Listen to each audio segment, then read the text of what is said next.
গোশটাকে মাখিয়ে রেখেছিলাম প্রায় 1.5 ঘন্টা ধরে, এটাকে মাখিয়ে রেখেছিলাম। এখন আর কি এটাকে নেড়ে চেড়ে একটু সুন্দর করে আর কি চুলোটা জ্বালিয়ে দিব। যাই হোক, এখন আর কি চুলোটা জ্বালিয়ে দিব। আর এদিকে হয়েছে আরেক চুলায় ছোলা হচ্ছে, ছোলা প্রায় সেদ্ধ হয়ে গেছে। এখন এটাকে তেলে দিব। ছোলাটাকে ঢেলে দিলাম। এখন হচ্ছে এটাকে নেড়ে চেড়ে নিব, একটু ভাজা ভাজা করে নিব আর কি ছোলাটাকে।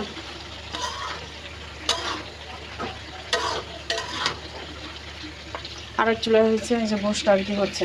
হ্যালো এভরিওয়ান, আসসালামু আলাইকুম। সবাই কেমন আছেন? আশা করি সবাই ভালো আছেন। বিরিয়ানির জন্য আর কি গোশটাকে আর কি কষিয়ে নিচ্ছে, এটাকে কষাকষি করবো আর কি। এটাকে পানি দিব না আজকে আর কি, অন্যরকমভাবে আর কি গোশটা রান্না করবো, কোনো পানি ছাড়া একেবারে গোশটা এইভাবে শুধু খালি কষাবো।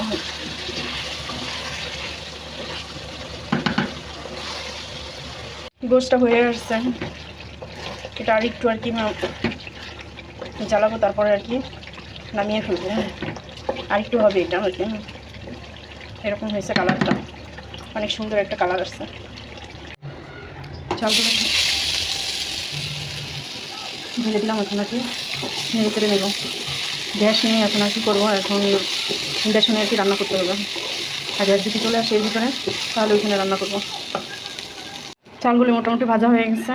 এখন আর কি ইসে ঢেলে দিব, ঢেলে দিয়ে আর কি পানি দিয়ে এখন আর কি ধরে নেব চালগুলো। বাসা সব কিছু রেডি করে নিয়েছি। এখন আর কি এটা প্রায় হয়ে